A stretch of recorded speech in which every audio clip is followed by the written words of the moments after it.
Bonjour, bienvenue dans le canapé de Pi. Pour cet ultime épisode de la saison 2, nous allons plonger dans un film qui a marqué de manière indélébile la vie de Pilou. Il s'agit de Will Hunting. Ce chef-d'œuvre cinématographique n'est pas seulement une histoire captivante, mais aussi une véritable leçon de vie.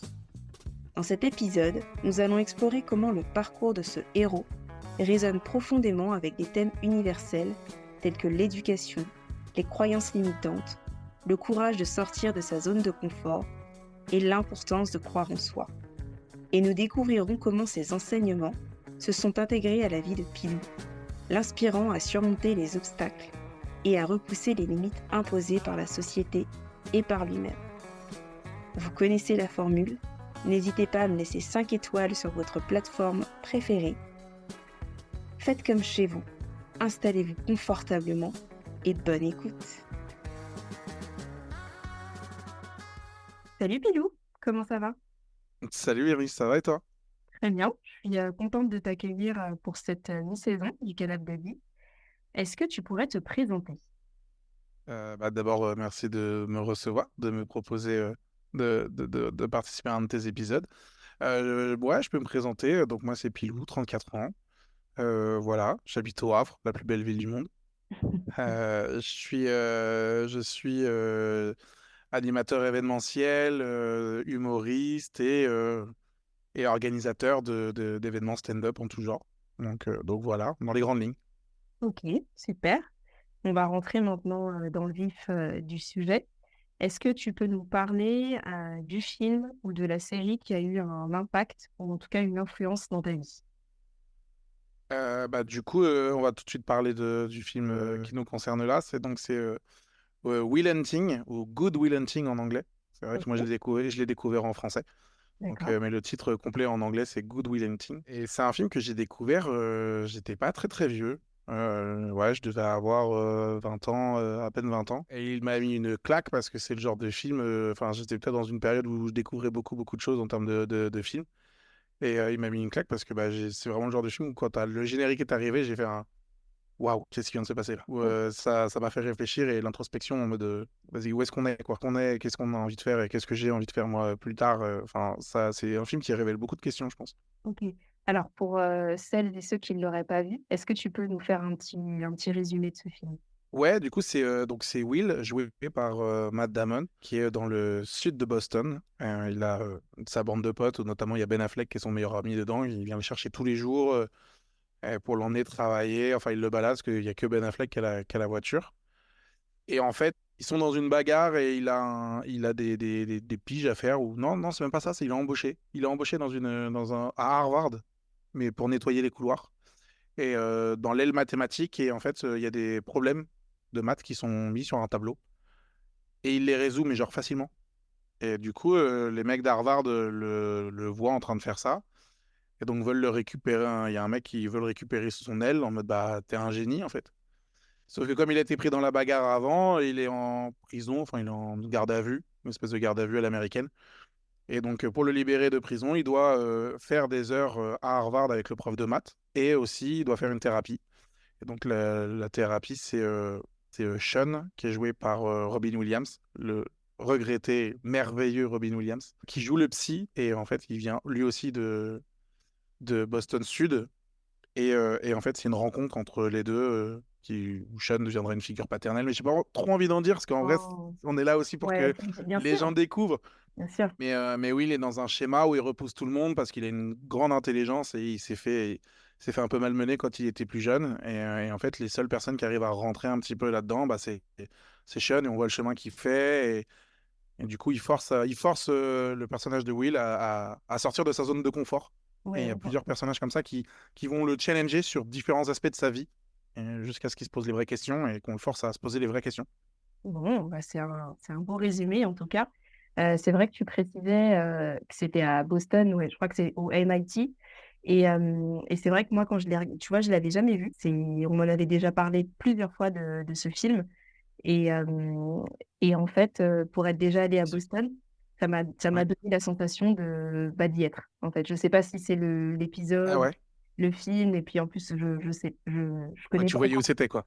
Oui, je voyais où c'était et même la ville en tant que telle, tu vois? Parce que je trouve qu'il y a des dans le film, je trouve que parfois il y a des plans qui ouais, où on sent qu'on est à Boston, quoi et ça, j'ai bien aimé, mais on pourra en reparler, après et est-ce que tu te souviens, précisément, quand tu l'as vu? Est-ce que tu étais tout seul? Est-ce que tu l'as Ouais, vu ouais? Tu peux nous ouais, décrire un petit peu? j'étais tout seul. J'étais tout seul, j'étais dans ma chambre, je pense. Oui. Et c'est un film genre qu'on m'a conseillé. En fait, c'est un film qu'on m'a conseillé parce que j'adore Robin Williams de manière générale. Mmh. Enfin, je suis un grand fan de tout son travail. J'aime beaucoup Matt Damon aussi. Et Oui. c'est un pote qui m'a dit, tiens, bah attends, ils ont fait un film ensemble. Enfin, ils tournent tous les deux dans un film. Il est hyper sympa, mais genre, il me l'a pas survendu, quoi. Juste, c'est un film qui est hyper cool. Genre, il se regarde bien et tout. Et puis, bah, du coup, je l'ai maté en mode comme ça, en soirée, tu vois, un soir.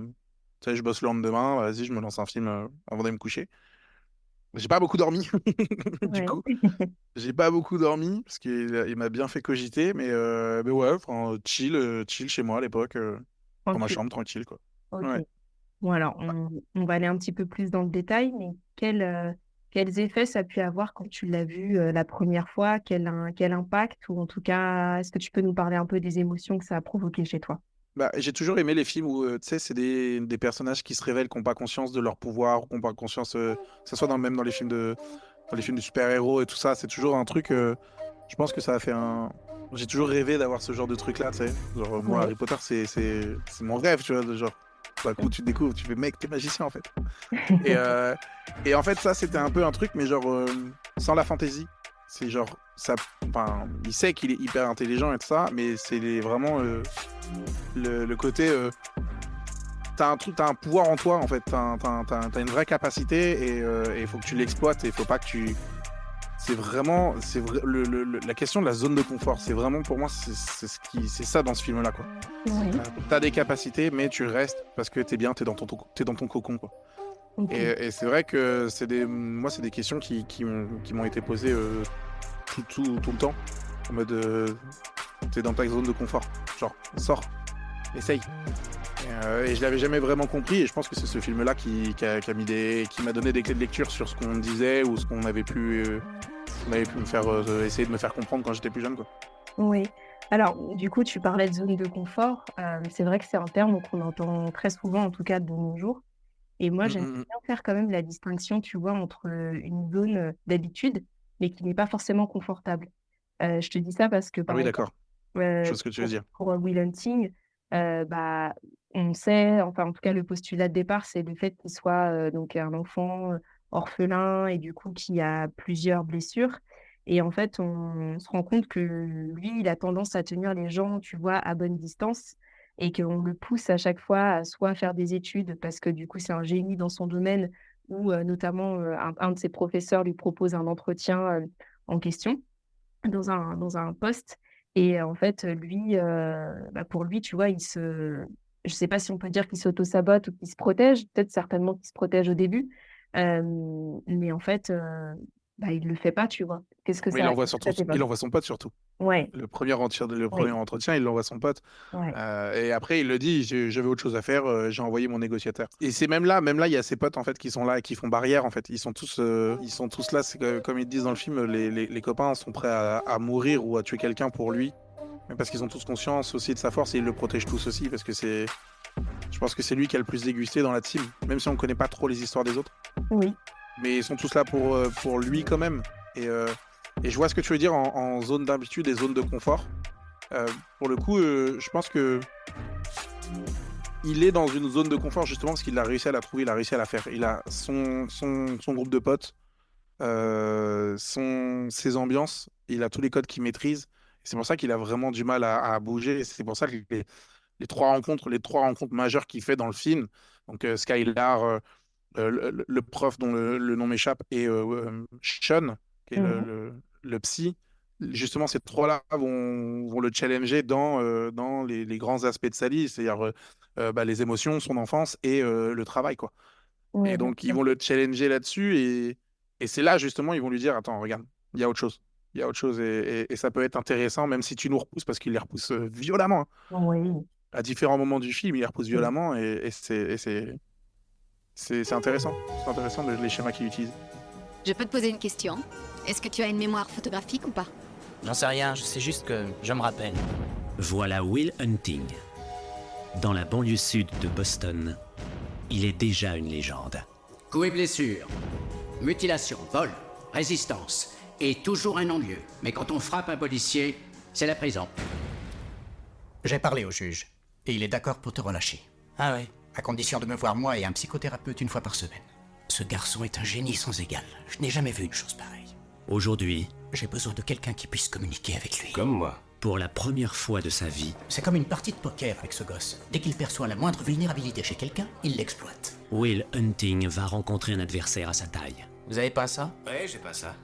Très intéressant. Peut-être que vous êtes en pleine tempête, vous savez, que les vagues viennent s'écraser sur votre petit bateau, et peut-être que vous faites ce qu'il faut pour vous en tirer. Peut-être que vous devenez psychothérapeute. Tu es tombé juste. Peut-être que vous vous êtes trompé de femme. Peut-être que tu devrais fermer ta gueule.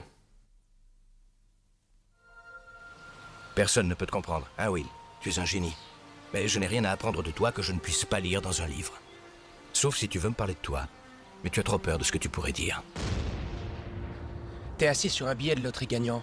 Tu as quelque chose qu'aucun de nous ne possède. Non, ça va, toujours le même baratin, je me le dois à moi-même. Tu te le dois pas à toi-même. Tu me le dois à moi. Parce que je donnerai tout pour avoir ce que tu as. Et tous les copains aussi. Elle est parfaite pour l'instant, je veux pas gâcher ça. Peut-être que toi t'es parfait pour l'instant et que tu ne veux pas gâcher ça. C'est une bonne façon de vivre toute ta vie sans jamais avoir à vraiment connaître quelqu'un. Je t'aime, Will. Vous avez déjà envisagé de vous remarier? Ma femme est morte. D'où le mot remarier. Ma femme est morte. Eh ben voilà une super philosophie, Sean. Ça va vous permettre de vivre tout le reste de votre vie sans jamais avoir à vraiment connaître quelqu'un. Robin Williams, Matt Damon, Ben Affleck, Stellan Skarsgård et Minnie Driver. Will Hunting, un film de Gus Van Sant. Oui, parce que en fait, ce que j'ai trouvé assez fort dans ses émotions à lui, c'était le fait qu'on pouvait voir qu'il avait été un enfant maltraité, mais qu'en fait, ça ne se voyait pas de façon assez visible, mais plutôt dans la façon dont il se comportait avec les autres. Dans le fait qu'il tenait, par exemple, sa petite amie à bonne distance, qu'il avait du mal à avoir une relation de confiance avec justement le psychologue. Et il y a particulièrement une scène, moi, qui m'a... Alors, il y en a eu plusieurs, mais il y en a une qui m'a marquée. C'est quand, justement, Robin Williams vient vers lui et donc il parle de son enfance, etc. Et qu'à un moment donné, il lui dit, ce n'est pas de ta faute. Cette C'est à scène-là, la fin du film, ouais. ouais, elle m'a beaucoup C'est le marquée. tournant. Ouais. C'est le tournant du film, c'est ce qui le fait, c'est ce qui le fait vriller parce qu'il explique juste qu'il vient de rompre avec sa copine. Oui. Parce que justement, en fait, ils l'ont tous challengé au même moment. Et il y a que Robin Williams qui arrive à aller le chercher vraiment, à aller le chercher, qui lâche pas parce que bah elle lui dit de venir avec lui, de venir avec elle en Californie. Mhm. Et là, il la repousse instant, mais genre c'est une Oui. scène qui est hyper violente. Il la repousse vraiment émotionnellement, tout. Et juste après, le seul à qui il peut en parler, parce que même Ben Affleck, enfin son pote là, il lui pose la question, t'en es où avec ta copine? Et il dit ouais, c'est barré, ça fait une semaine. Et c'est elle qui lui pose la question. Alors que quand il échange avec Robin Williams, c'est lui qui en parle en premier. C'est Will qui en parle en premier à Robin Williams. Donc ça veut dire que là, il est vraiment entré quelque part d'hyper deep. Et Robin Williams, il comprend le rôle en fait. Sean, il comprend son rôle à ce moment-là. Genre, il me fait confiance, donc je vais lui montrer que je suis là et que je vais pas le lâcher. Ouais. Donc c'est pour ça qu'il lui dit voilà, t'as vécu tout ça. J'ai conscience de ton dossier. Et ça, on le voit. Ils nous en parlent un peu au début. Ils en Oui, reparlent à ce moment-là, mais après, ils ne reviennent plus du tout dessus, quoi. c'est C'est vrai. vraiment concentré sur le personnage pour pas le. Justement, c'est ce que dit Robin Williams, c'est pour ce que dit Sean, c'est pour pas le réduire à ça. Ce dossier n'est pas toi. Enfin, les souffrances que tu as vécues, ça Oui, ne te je ne définit pas. définis pas, oui, exactement. Et du coup, c'est ça qui est trop génial. Et du coup, comme ça ne te définit pas, ce n'est pas de ta faute. Genre, Oui, c'est pas grave. C'est pas que c'est pas grave, ce n'est pas de ta faute. Tu n'as pas mérité ça, tu n'as pas déclenché ça, ce n'est pas de ta faute. Et même si Madame il le regarde en disant ouais, je sais. Non, non, non, t'as pas écouté. C'est pas de ta faute. Ouais, je sais. oui, Non, non, ce n'est pas de ta faute. Et cette scène-là, moi, elle me met les larmes à chaque fois. ouais, Pourtant, je la connais très bien, mais elle me met les larmes à chaque fois. Parce que c'est. Puis c'est deux, pour moi, c'est deux acteurs incroyables qui jouent la meilleure partition possible en fait à ce moment-là et ils se rendent coup pour coup, réplique par réplique et c'est émotionnellement c'est incroyable. Ouais, Elle est trop forte. c'est très très beau. Et du coup, pour, c'est vrai que là, on a parlé pas mal de ses émotions, du fait qu'ils tiennent les autres à bonne distance, et de la question aussi donc d'aimer et de se laisser aimer, parce que je trouve qu'il y a de ça là-dedans. Mais il y a quand même aussi cette notion je trouve, tu sais, de pression sociale, du fait que comme il a des capacités donc, qui sont supérieures, notamment par rapport à son prof, etc., lui n'a pas forcément envie d'aller dans une carrière sous prétexte qu'il ait ces capacités-là, etc. Et du coup, pour parler plus largement de ça, est-ce que toi, le sujet et la thématique de l'école, de ton rapport à l'école, ou en tout cas du professeur, ou est-ce que quand tu l'as vu, cette thématique-là aussi t'a parlé? Euh, le truc c'est que moi je me suis jamais senti à ma place forcément à l'école. Ouais. Dans le sens où j'ai redoublé 3 fois. Mais genre, j'ai jamais séché de cours. J'étais au CVL, j'étais délégué, j'étais investi à la maison des lycéens au lycée, j'ai créé des choses dans mon lycée. Mais à côté de ça, je bossais pas. Tu vois, enfin, moi, l'école, je l'avais pas en mode. Pour avoir vécu un peu aux États-Unis, t'as connu ça, et enfin, ceux qui savent pas. euh, Aux États-Unis, les écoles ont aussi un très gros rôle associatif et d'organisation d'événements et tout ça dans la vie des jeunes. C'est-à-dire qu'il n'y a pas de club sportif. C'est tu vas faire ton sport avec l'école. Tu vas faire ton théâtre avec l'école. Et moi, j'avais trouvé ça hyper intéressant parce que ça te donne une autre vision de l'école. Mhm. Et moi, c'est ce que je recherchais quand j'allais à l'école. J'allais chercher une autre vision et je détestais quand on me disait, bah, t'es dans ce rail-là, donc faut que t'ailles là, quoi. Et ça, c'est un truc, ça me gonflait. Moi, je me souviens en... Non, c'était quoi, au collège? Enfin, collège, tu sais, tu dois t'orienter, ils doivent t'orienter après ce que ça doit aller, ou après au lycée, à l'époque où c'était, il y avait les filières LS et tout ça. Et moi, je disais, bah, moi, je veux faire la radio, je veux parler dans un micro, je veux faire ça. Et on m'a dit, bah, non, ça n'existe pas, ça. Ça, c'est des élus et tout ça. Et vraiment, la conseillère d'orientation m'a dit, mais non, c'est pas possible. J'ai commencé, c'est pas possible. Bah, tu peux pas faire ça. Et moi, je me souviens, j'avais quoi, 12 13 ans. J'ai dit, mais vous êtes qui pour me dire que je peux pas, en fait? J'avais ma mère, hein, et ma mère qui était là. Je lui dis, maman, on s'en va, ça sert à rien, en fait.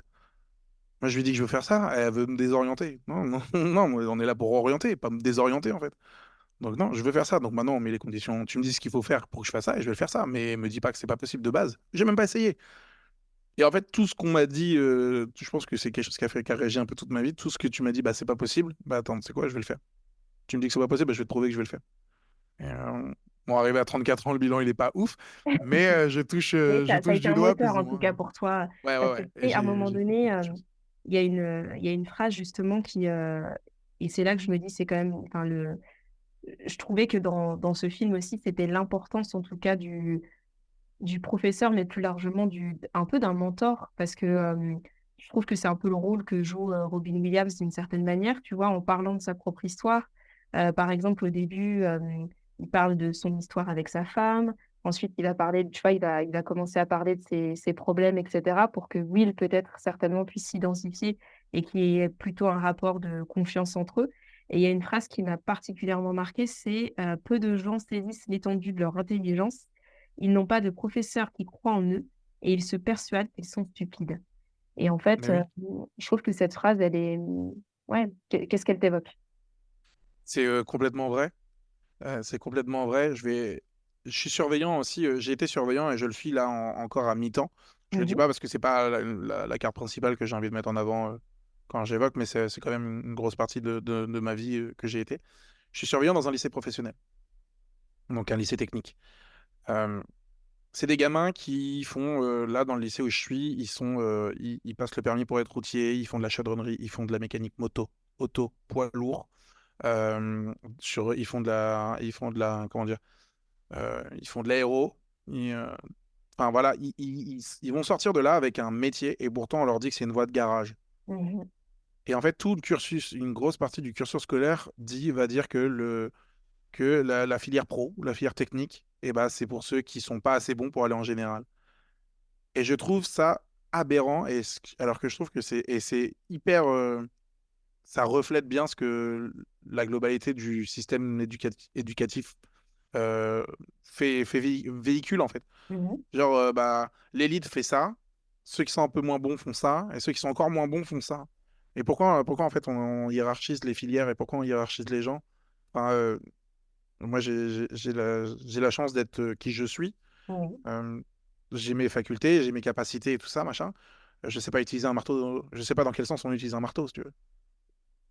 Et pourquoi? Parce que la personne à côté de moi va pas savoir analyser un film ou va pas savoir gérer une salle de 3000 personnes, mais par contre, elle peut construire une maison de A à Z ou réparer ma voiture. Pourquoi est-ce qu'elle serait moins bien vue que moi ou hiérarchiquement dans l'éducation moins valorisée? Pas du tout, en fait. Et je trouve ça tellement dommage, en fait, qu'il y ait cette hiérarchie là-dedans, en fait. Et que du Mhm. coup, bah, on valorise pas ce que chacun est capable de faire. Genre, on va pas croire en lui parce que ça, mais on va mettre en évidence tes défauts. Oui, Et, je- et, et tu vois, c'est là où Sean, il est bon parce qu'il a vraiment cette figure paternelle déjà que Will n'a jamais eu et du bien coup, sûr. Mm. qui va chercher. Mais il montre ses failles en disant, regarde, moi aussi j'ai été blessé et ça va en fait. Ou non, non, c'est même pas ça, c'est encore pire que ça. C'est, regarde, moi aussi j'ai été blessé et ça va pas non plus. Oui, Mais je te le dis. Et je te montre que je suis vulnérable. Donc tu peux me montrer que tu es vulnérable. Et du coup, il y a cet échange de bons procédés. Ils sont d'ego à ego presque. C'est oui, genre, c'est vrai. j'ai plus d'expérience, mais émotionnellement, regarde, on est sur le même point. T'as Oui. souffert, j'ai souffert. Vas-y, balle au centre maintenant, on regarde ce que ça fait. Mais comme j'ai plus d'expérience, bah, je vais t'aider à comprendre. Genre, je souffre aussi, mais je te donne juste des clés de lecture. Et je pense il y a plein de choses qu'on peut faire aussi avec les jeunes. Leur donner des clés de lecture pour comprendre, pas leur dire qu'ils sont moins bien ou Mhm. meilleurs, Mhm. jamais, mais leur dire, tu as des capacités et sois conscient de ce que tu es et de ce que tu es capable. C'est tout. Et maintenant que tu as ces cartes-là, tu connais tes armes, vas-y maintenant, va faire ce qu'il faut, quoi.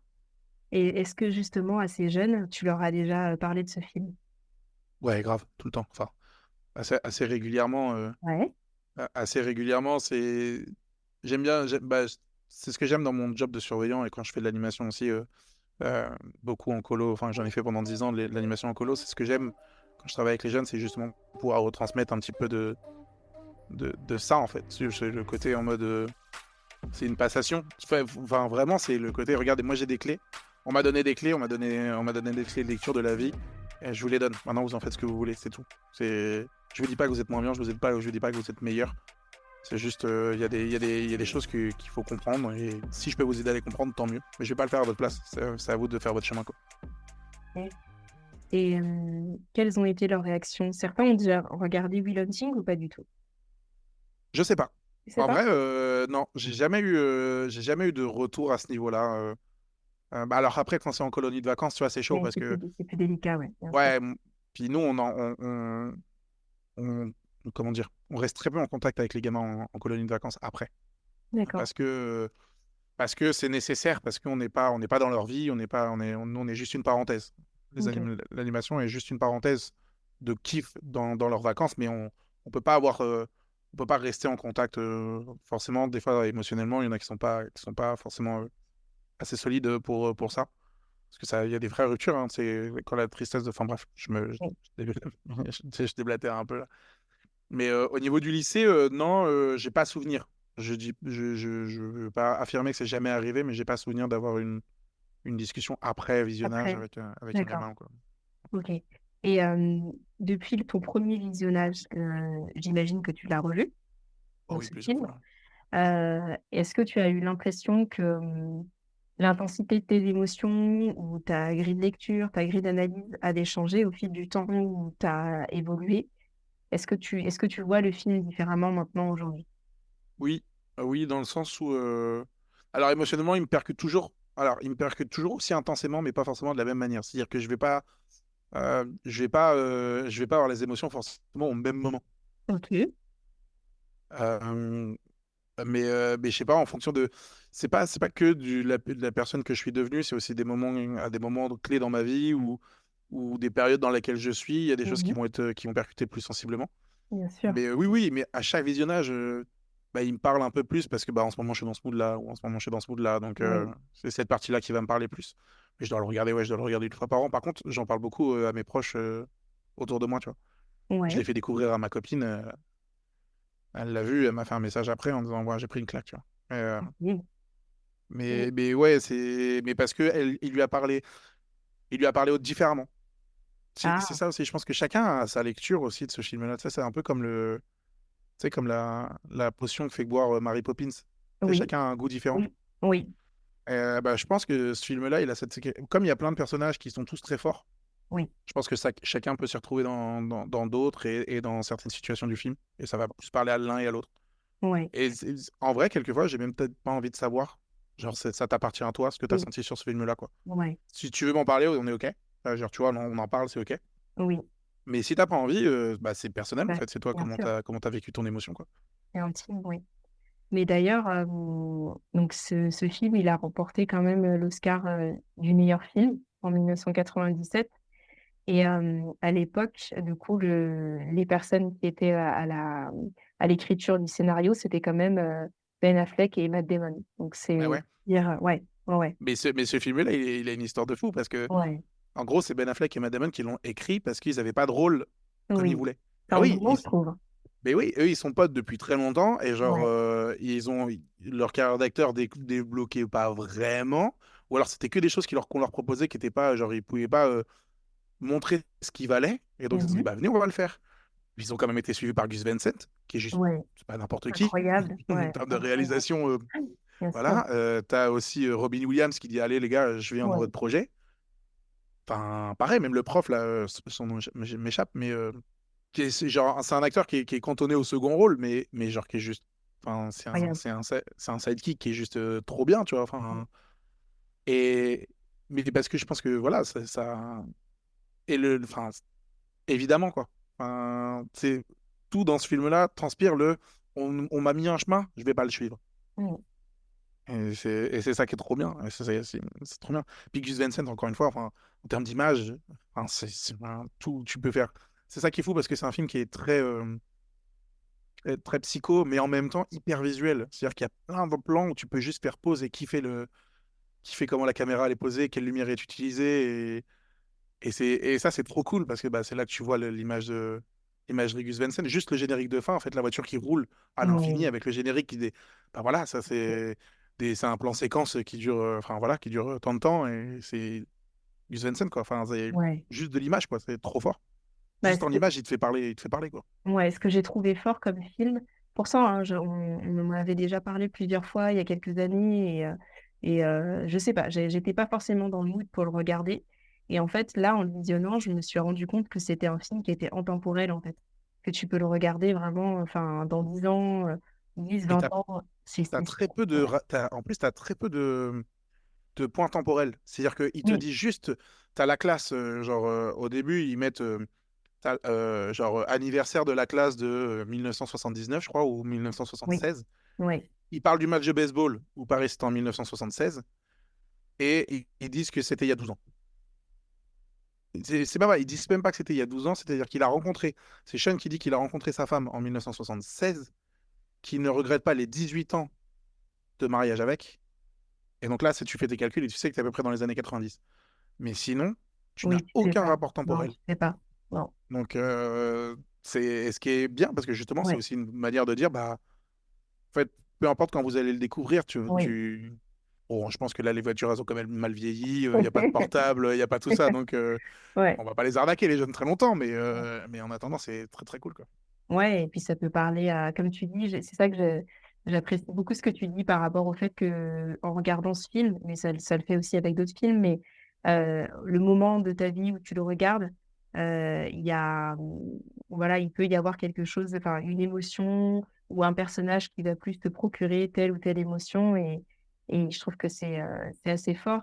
Et du coup, pour aller plus loin sur le sujet, est-ce que tu aurais des recommandations de films ou de séries?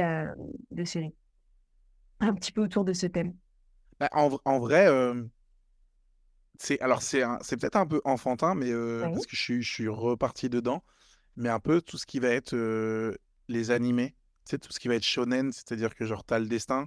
ouais. T'as dans ce destin qui est tracé et en fait non bah, je vais bagarrer pour que mon destin soit pas comme ça quoi. Et Et est-ce que tu aurais un ou 2 titres à nous recommander? en vrai Naruto, non mais c'est genre c'est Ouais, ouais, vraiment ouais, c'est non, juste mais basique mais Naruto qui lutte toute sa life pour ne pas pour atteindre son objectif, quoi qu'il arrive. Et il y a tous les personnages autour où bah, leur vie est toute tracée, ou alors ils ont un potentiel qui s'est pas révélé, ou alors que. Enfin voilà, il y a plein de tous les personnages à côté. Donc après, il faut aimer les animés, mais ça fait partie des choses voilà, que je trouve très, très, très, très intéressant. Et voilà, c'est l'histoire de la vie, entre guillemets. Ouais. On te donne des clés et tu fais ce que tu peux avec. Et il faut faire avec ton entourage qui t'a persuadé d'une chose ou d'une autre. Oui. Et toi, faire ton tracé à toi, quoi.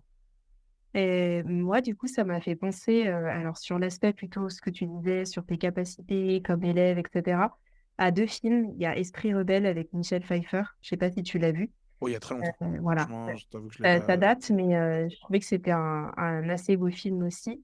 Et pour aller plus loin encore, il y a aussi le film, Écrire pour exister, Ah oui, génial. ouais, qui est juste incroyable. Enfin, Incroyable. ouais. Je l'ai vu qu'une fois et c'est le genre de film où je peux pas le revoir tout de suite. Ouais. Tu vois, c'est genre waouh, pareil, c'est le genre de film qui m'a mis une claque, mais j'ai tellement kiffé le voir la première fois, mais parce qu'il y a des twists, parce qu'il y a plein de choses qui se passent, que maintenant j'ai du mal à le revoir parce que je sais déjà ce qui va se passer et je me fais moins avoir. Et du coup, je pense qu'il faut que je l'oublie un peu pour le réapprécier à ce point-là, tu vois, que oui, parce que j'ai trop aimé ce film-là, quoi. J'ai trop aimé ce film-là. Ouais, très, très, très beau film, avec Hilary Swank, ouais, qui était, Ouais, ouais, c'est juste ça. incroyable comme prof. Est-ce que tu te souviens de la première fois ou l'une des premières fois où tu es allée au cinéma? Oui, c'était Le Roi Lion. Ouais, C'était Le Roi c'était Lion, donc 94, je crois, à la sortie du Roi Lion, quelque chose comme OK, ça. OK. Ouais, 93 ou 94. Et mais je me souviens, genre, plus ou moins où est-ce que je suis dans le cinéma. Je suis en haut à droite, sur les sièges du milieu quand même, mais sur la droite. Et j'ai genre, bah, la savane qui apparaît avec le rocher du lion et vraiment, genre, le Roi Lion qui s'affiche. Et j'ai vraiment cette image en tête. Je suis pas grand, hein, parce qu'en 94, j'ai quoi? J'ai 4 ans, 4 5 ans. Oui, Et donc ouais, en fait, c'est un rituel que mon père avait quand on était plus jeune. Il emmenait tous les cousins et ça, une fois par an. On allait voir le Disney, en fait, tous ensemble. C'était mon père qui OK. organisait ça. On mangeait avant au Quick, qui était à côté du cinéma. Oui, Et ensuite, on allait au cinéma tous ensemble voir le Disney, séance de 14 heures, tu vois. Du coup, je crois que c'est mon souvenir le plus loin au cinéma. Ouais. OK. Et quel est le film ou la série dont tu ne te lasses jamais de regarder? C'est un film et alors, je vais en avoir deux. Je pense qu'ils sont quasiment ex aequo. Je vais avoir V pour Vendetta. OK, wow, V d'accord. pour Vendetta que je trouve juste pareil en termes de visuel, en termes de scénario, je le trouve trop bien, même au niveau des acteurs et tout ça, j'adore. Et Astérix Obélix Mission Cléopâtre, D'accord.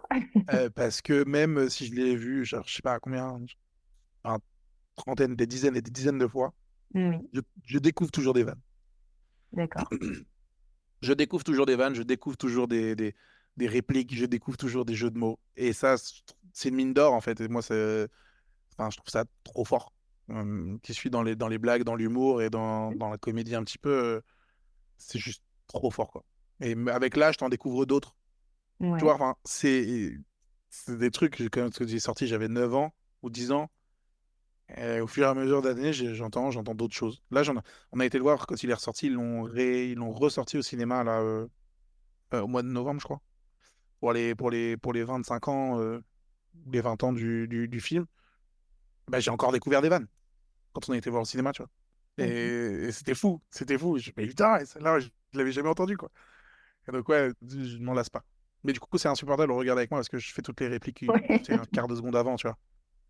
Donc, OK, c'est chiant. Mais OK. sinon, tous les Disney de manière générale. Ah! D'accord. Mm. OK. Ouais, ouais. Et est-ce que tu pourrais nous donner une ou 2 émotions qui viennent clôturer tout ce qu'on vient de se dire? Je dirais la motivation. La motivation en mode, genre, tu sais, l'énergie de vas-y, on va sortir de cette zone et on va aller chercher, on va aller atteindre le goal qu'on s'est fixé, tu vois. Ou même, Mmh. genre, réfléchir à ce qu'on va faire, et ce qu'on a envie de faire et ce qu'on va faire et on va aller le chercher. C'est pas juste, ah tiens, j'aimerais bien faire ça. Non, je vais faire ça. Euh, et, euh, et un peu de nostalgie. Un peu de nostalgie parce que tout ça, tous les films, enfin les films qu'on a plus ou moins évoqués, c'est des films qu'on a adoré découvrir. Et donc je trouve ça dommage je me dis, j'aimerais bien le revoir pour la première fois. Oui. Tu vois, c'est des choses. Euh, j'ai des potes, enfin, il y a des phrases qu'on se dit avec les potes quand on se fait découvrir des trucs, on disait ah j'aimerais bien être à ta place et le revoir pour la première fois, tu vois. Ah. Et du coup, je trouve ça, ouais, un peu de nostalgie du coup. J'aimerais bien ne plus m'en souvenir du tout et reprendre la même claque que j'ai pris et me retaper la même insomnie quand j'ai vu Will Hunting. Incroyable. Ok. Ça te va? Ouais, parfait. Bah écoute, merci beaucoup. Oui. J'espère que cet épisode a résonné avec vous. Nous arrivons à la fin de cette saison 2 du Canapé de Billes. Nous avons exploré ensemble des sujets profonds, partagé des histoires inspirantes et j'espère apporter un peu de lumière et de motivation dans vos vies. Je tiens à exprimer ma profonde gratitude à tous les invités exceptionnels qui ont pris le temps de partager leurs expériences et leurs perspectives uniques avec nous. Leur générosité et leur sagesse ont enrichi nos discussions et nous ont permis de voir le monde sous un angle nouveau. Un immense merci également à vous, chères auditrices et auditeurs. Votre soutien, vos retours, votre fidélité, c'est ce qui rend ce podcast vivant et vibrant. Chaque écoute, chaque commentaire et chaque partage signifie énormément pour moi. Je vous souhaite un très bel été. À très vite.